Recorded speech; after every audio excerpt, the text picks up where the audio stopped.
Hello friends, আশা করি ভালো আছো। আমিও ভালো আছি। রোজ করার মতো আবার হাজির হয়ে গেলাম। তো আজকে আমি শেয়ার করব গাজরের হালুয়া। এখানে 1 কেজি কম আছে গাজর, আর এখানে দুধ নিয়েছি। যা যা নিতে হয় আমি সব রেডি করে নিয়েছি। এখন গাজরগুলো ছিলে গ্রেট করে নিব এই গ্রেটার মোটা সাইড দিয়ে। তো গাজরগুলো কাটার আগে আমি এখানে দুধ বসিয়ে দিব। এখন দুধটা জাল হতে অনেকটাই টাইম লেগে যাবে। দুধ বসিয়ে আমি দুধ নাড়তে থাকবো, আর এটার পাশে আমি গাজরগুলো রেডি করে নিব। তো এই দুধগুলো জাল করে ঘন করে নিতে হবে। এখানে 1 প্যাকেট দুধ নিয়েছি, আমি আরও 1.5 প্যাকেট নেব, মানে 1 লিটারের দুধের থেকে কম নিব।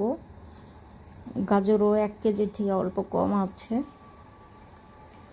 তো আমি ইচ্ছে করেই কম নিয়েছি, কারণ এতটা আমার লাগবে না। তো ভিডিওটা স্কিপ না করে শেষ পর্যন্ত দেখতে থাকো আমি কি করে গাজরের হালুয়া করি। তো এটা কোনো কারোটার থেকে দেখা না বা নিজের থেকে না, এটা আমার গ্রানি করতো, এটা আমার গ্রানির রেসিপি। তো এটাই আজকে আমি তোমাদের সঙ্গে শেয়ার করার চেষ্টা করছি। তো এই কারণেই করছি, কারণ তোমরা এত ভালো কমেন্ট দিচ্ছ, রেসপন্স করছো, এটাতে আমার উৎসাহ বাড়ছে। তো সবাইকে মন থেকে ধন্যবাদ জানাই। তো এইভাবেই আমার পাশে থাকো। আর চলো আজকে আমি গাজরের হালুয়াটা শেয়ার করি। তো এখানে আমি দুধ বসিয়ে দিয়েছি, দুধ নাড়ছি কিছুক্ষণ পর পর, আর গাজরগুলো ছেলে নিচ্ছি।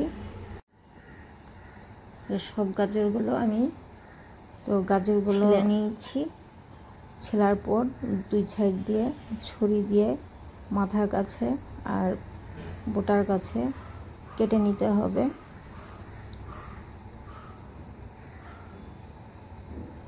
তো এই গাজর ছেলতে বা গ্রেট করতে আমার কাছে ভালোই লাগে।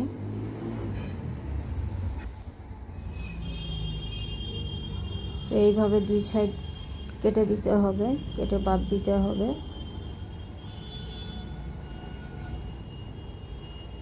তো সব গাজরগুলো ছেলে নিয়েছি, এখন গ্রেট করে নিব। তো এই মোটা সাইড দিয়ে গ্রেট করতে হবে। সরুটা দিয়েও করা যায়, সরুটা দিয়ে একটু টাইম লাগবে। তো এইভাবে গ্রেটার একটু হাত দিয়ে কাট করে ধরে নিলে গ্রেট করা ভালো হয়, তাড়াতাড়ি হয়ে যায়। আর সিধাভাবে ধরলে অতটা তাড়াতাড়ি হয় না। তো এইভাবে আমি একটা একটা করে সবগুলো গ্রেট করে নিচ্ছি।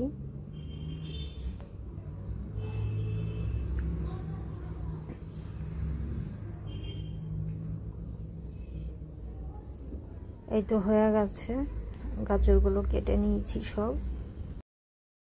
তো এইদিকে আমার দুধ অনেকটাই ঘন হয়ে গেছে।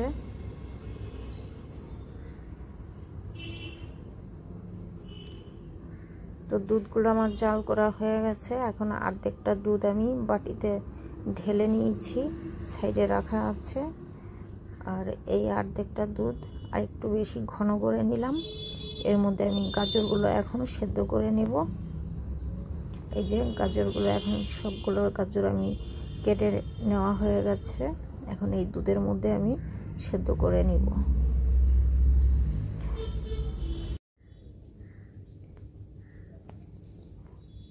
তো গাজরগুলো আমি ঢেলে দিলাম দুধে। এখন ভালো মতো করে দুধের মধ্যে মিক্সড করে দিচ্ছি।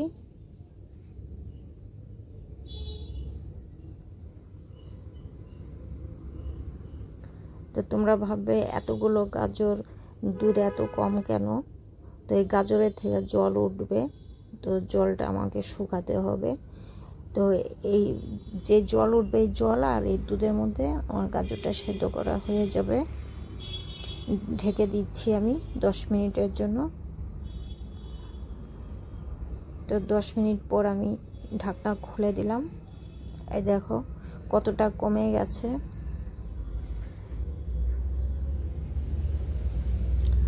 তো এই গাজর থেকে খুব যে একটা জল ওঠে তা না, কারণ এটা অরেঞ্জ কালার গাজর আছে, এটাতে বেশি জল ওঠে না।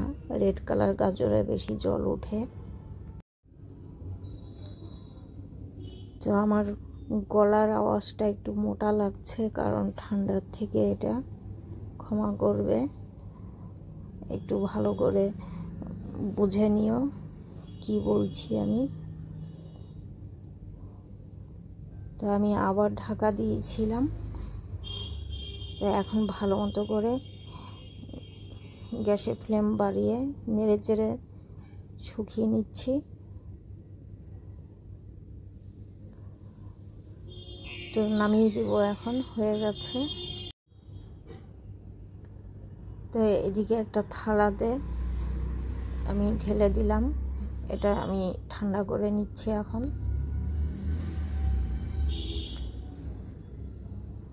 বেশিক্ষণ লাগবে না ঠান্ডা হতে, ফ্যানের হাওয়াতে দিলে তাড়াতাড়ি হয়ে যায়।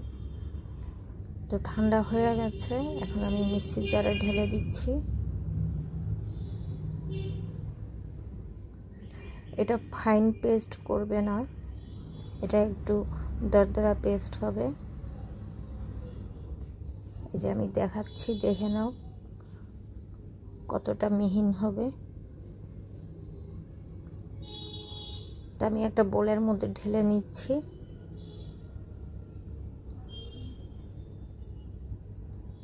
এই যে এরকম দরদরা পেস্ট হবে। এর মধ্যে আর আমি দুধ বা জল অ্যাড করে পেস্টটা বানাইনি, আমি এই শুকনো অবস্থাতেই পেস্টটা বানিয়ে নিয়েছি।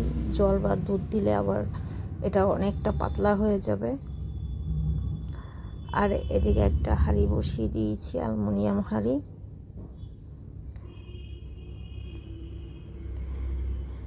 এটা গরম করে নিলাম আমি। এতে 2 চামচ ঘি দিয়ে দিলাম।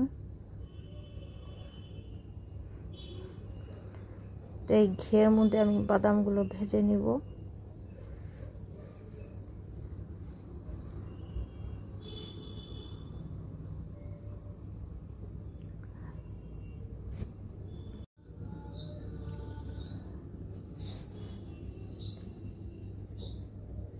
খুব বেশি গরম করতে যাবে না, তাহলে বাদামগুলো পুড়ে যাবে।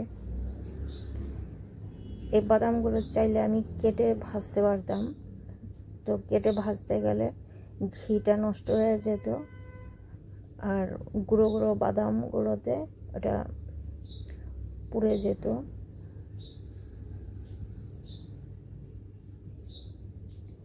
লো ফ্লেমে ভাজতে হবে, নাহলে পুড়ে যাবে।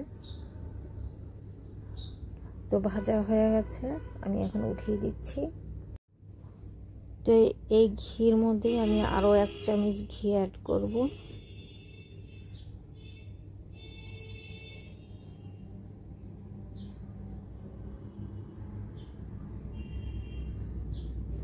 তো আমি আরও 1 চামচ ঘি অ্যাড করে দিলাম। এখন এই গাজরগুলো আমি ঢেলে দিচ্ছি।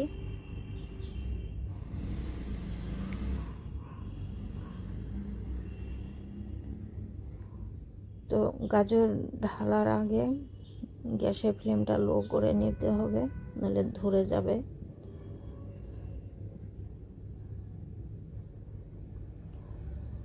তো এখন ভালো মতো করে আমি নেড়ে চেড়ে মিক্সড করে দিচ্ছি। লো হিটে এই রান্নাটা করতে হবে। এখন ধৈর্য ধরে দাঁড়িয়ে থেকে পরপর জিনিসগুলো দিতে হবে আর নাড়তে হবে। আর আমি সব চিনিগুলো একবারে দেব না, চিনি অনেক মোটা। আগে আমি দেখব কতটা মিষ্টি বুঝেই আমি চিনিটা দেব। তোমরা তোমাদের মতো মিষ্টি বুঝে চিনি অ্যাড করবে। তো চিনি দেওয়ার পর আমি নেড়ে দিচ্ছি। চিনিতে জল উঠবে অনেকটা।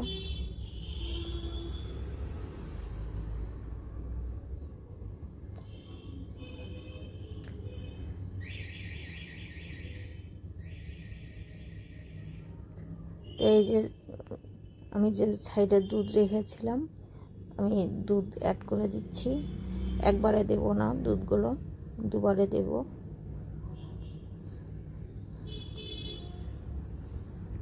তো ভালো মতো করে মিশিয়ে দিচ্ছি।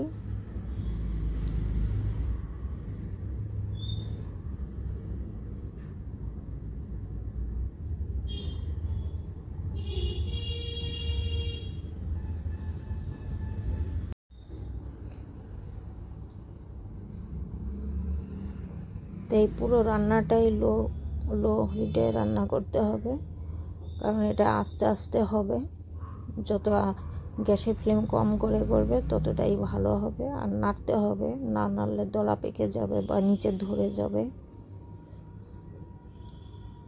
তো আমি খুব করে নাড়ছি, কিছুক্ষণ পর পর নেড়ে দিচ্ছি।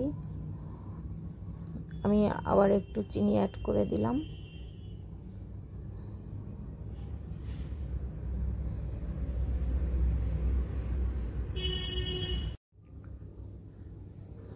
তো আমি 250 গ্রাম চিনি নিয়েছিলাম, 200 গ্রাম চিনি আমি অ্যাড করেছি এতে। আর এখানে হাফ চামচ এলাচের পাউডার। এলাচের পাউডার অপশনাল, চাইলে তোমরা স্কিপ করতে পারো।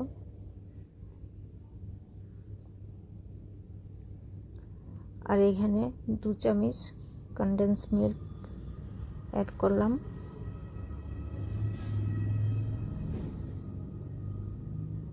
ভালো মতো করে মিশিয়ে দিতে হবে।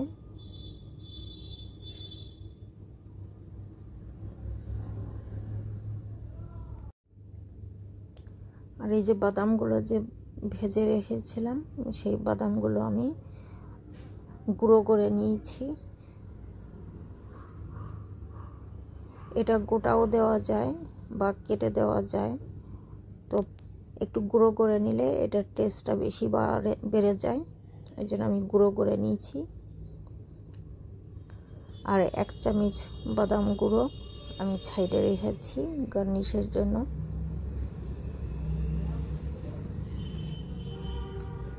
তো নেড়ে আমি ভালো মতো করে মিশিয়ে দিয়েছি। এখন আমি চেক করে নিচ্ছি চিনিটা।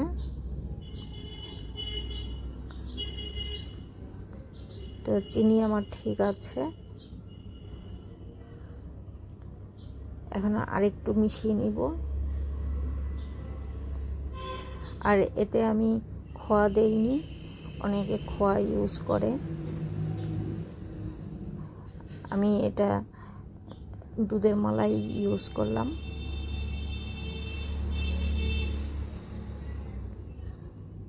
তো হয়ে গেছে, দুধের মালাই দিয়ে আমি ভালো মতো করে মিক্সড করে নামিয়ে দিলাম। তো গাজরের হালুয়া খাওয়ার জন্য পুরোভাবে রেডি। এখন আমি এটা একটু গার্নিশ করে নিব, উপরে একটু মালাই দিয়ে।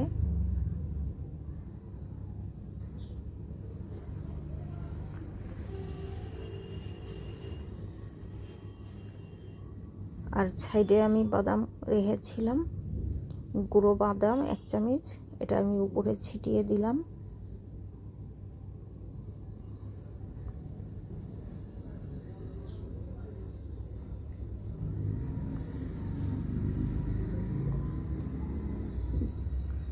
আর এর উপরে একটু পেস্তা অ্যাড করে দিলাম।